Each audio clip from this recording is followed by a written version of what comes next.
Amico barista, bar. Sono chiuso da oltre 2 mesi e finalmente posso riaprire. Alzò la saracinesca. ESP uguale no, no. Calmo, stai calmino. Devi far sanificare il locale. Bar. Ma scusate, non ci entra nessuno da 1 mese, chi volete che lo abbia infettato? ESP uguale non importa. Va sanificato. Bar. Chi lo sanifica? Uguale un'azienda autorizzata e iscritta all'albo. Poi ti rilascia un certificato che devi appendere in un posto visibile dentro il tuo bar e ti consegna le schede dei prodotti che ha usato per sanificare. Bar. Ok. Poi alzò la saracinesca e cominciò a vendere. ESP uguale no. Tieni presente che puoi stare aperto dalle 7 alle 14. Bar. AS. Il pomeriggio e la sera no. ESP uguale no. Ah, guarda che il personale dentro il bar deve avere cappello, mascherina, camicie e sovrascarpe. Bar. Ma se nemmeno in ospedale hanno le soprascarpe. Vabbè, poi posso far entrare i clienti e... ESP uguale cosa ha?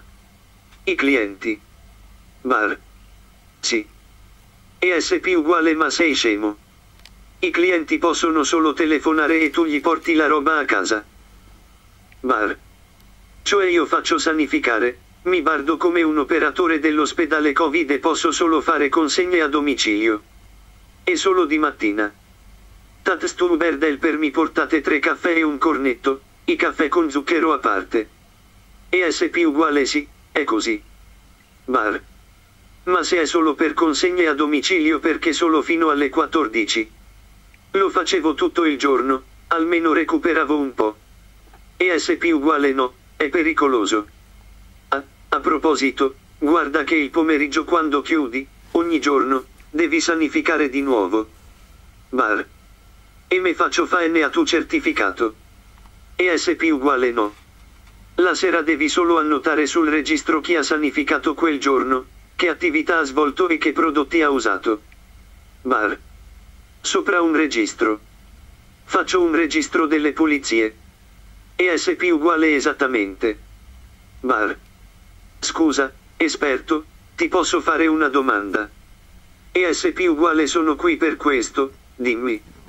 Bar. A quanto lo metto un caffè consegnato a domicilio?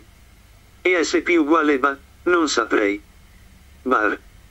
Te lo dico io, almeno a 20 euro altrimenti ci vado a perdere. Aprite voi. Esperto. Ho capito.